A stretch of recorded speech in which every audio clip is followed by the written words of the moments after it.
Hello friends, welcome to happy kitchen health tips. இன்றைக்கி நம்ம பார்க்க போகிற ரெசிபி என்னென்னு பார்த்தீங்கன்னா பாசிப்பருப்பு பாயாசம் தான். இந்த பாசிப்பருப்பு பாயாசம் வந்து எல்லாருக்குமே தெரியும், இருந்தாலும் புதுசாக சமைக்க கற்றுக்கிறவங்களுக்கு தெரியாது இல்லையா, அவங்களுக்காக தான் இந்த சமையல் டிப்ஸ் எல்லாமே நான் எப்பவும் சொல்கிறது தான்.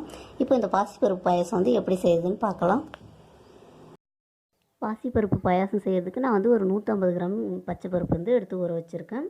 இது வந்து ஊற வச்சு செய்யலாம், இல்லை நம்ம வந்து உடனே செய்கிறோம் அப்படின்னாக்கா நம்ம ஒரு கடாயில் போட்டு பொன்னிறமாக வறுத்து சுடு தண்ணியில் சேர்த்தோம்னாலும் நல்லா வெந்துடும். நான் ஊற வச்சா நல்லா குழஞ்சி வேகுன்றதுனால ஊற வச்சு வச்சுருக்கேன்.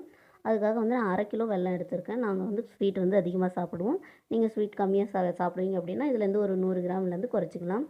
அதுக்கும் மேலே குறைச்சா டேஸ்ட் வந்து நமக்கு கம்மியாக இருக்கும். இப்போ அதுக்கு வந்து தேங்காய் எடுத்திருக்கேன். தேங்காய் வந்து நம்ம பொடிசாக சீவி போட்டுக்க போகிறோம். அதை வந்து பொடி பொடியாக கட் பண்ணியும் போட்டுக்கலாம். கட் பண்ணி போட்டால் அந்த டேஸ்ட்டு பிடிக்குன்னா நாங்கள் அப்படி செஞ்சுக்கலாம். இல்லைன்னா நம்ம வந்து இதை சேவலில் வச்சு சீவி எடுத்துக்கலாம். நான் வந்து வாசனைக்காக ஒரு 5 ஏலக்காய் எடுத்திருக்கேன். உங்களுக்கு இது பிடிக்கணும்னா நீங்கள் சேர்த்துக்கலாம், இல்லை வேணான்னா ஸ்கிப் பண்ணிடலாம். இப்போ இதை எப்படி செய்யுதுன்னு பார்க்கலாம். இப்போ இந்த பாசிப்பருப்பு வந்து நம்ம குக்கரில் சேர்த்துக்கலாம். குக்கரில் சேர்த்து நீங்கள் வந்து ஒரு 1 லிட்டர் அளவு தண்ணி வச்சுக்கோங்க. நமக்கு வந்து பாயாசம் வந்து இல்லைன்னா ரொம்ப கெட்டியாகிடும். தண்ணி வந்து கொஞ்சம் நல்லா நிறைய இருந்தால் தான் வந்து கொஞ்சம் தண்ணியாக குடிக்கிற மாதிரி இருக்கும். அந்த அளவுக்கு தண்ணி சேர்த்துக்கோங்க. இதை வந்து நம்ம ஒரு 3 விசில் விட்டு எடுத்திங்கனாவே போதும். ரொம்ப நல்லா குழஞ்சிரும். இதில் நீங்கள் கடாயில் வைக்கிறதா இருந்தாலும் வைக்கலாம், அது கொஞ்சம் டைம் எடுக்கும். குக்கரில் செஞ்சால் இன்னும் ஈஸியாக முடியும். இப்போ இது ஒரு 3 விசில் விட்டு எடுத்துக்கலாம். இதில் வந்து நீங்கள் வேறு எதுவுமே சேர்க்க தேவையில்லை, வெறும் பாசிப்பருப்பை மட்டும் சேர்த்து வேக வச்சா போதும். நம்ம இந்த வெல்லத்தை வந்து கொஞ்சமாக தண்ணி வச்சு அதை கரைச்சி எடுத்துக்கலாம். ஏன்னா வெல்லத்தில் வந்து கல் இருக்கும், கரும்பு சக்கை இருக்கும். அதனால் வந்து நம்ம கொஞ்சமாக தண்ணி வச்சு அதை வந்து கரைச்சி வடிகட்டிக்கலாம். இப்போ பாசிப்பருப்பு வந்து நல்லா வெந்துருச்சு. நம்ம வந்து கரைச்சி வச்சுருக்க இந்த வெல்லத்தை வந்து நம்ம இந்த பாசிப்பருப்பில் வடிகட்டிக்கலாம். இங்கே பாருங்கள், பருப்பு வந்து நல்லா வெந்து குழஞ்சி வந்திருக்கு. இந்த மாதிரி இருந்தால் தான் நமக்கு வந்து பாயாசம் வந்து டேஸ்ட்டாக இருக்கும். இப்போ இதை வடிகட்டிக்கலாம்.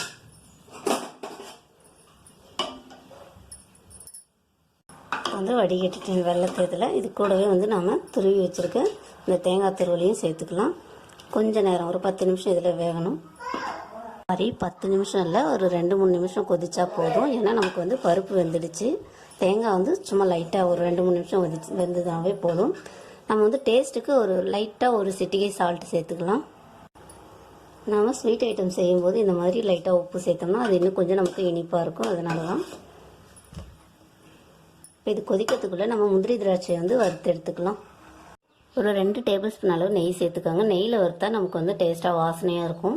அதனால் நெய் சேர்த்துக்கலாம். இதில் வந்து முந்திரி திராட்சையை வறுத்து எடுத்துக்கலாம். முந்திரி வறுப்பட்டதுக்கப்புறமா வந்து நம்ம திராட்சையை சேர்த்துக்கலாம். ஏன்னா வந்து அது உடனே தீஞ்சிரும் திராட்சை வந்து, அதனால் கொஞ்சம் வறுப்பட்டதுக்கப்புறம் சேர்த்துக்கோங்க. இப்போ இதை நம்ம எடுத்து பாயாசத்தில் சேர்த்துடலாம்.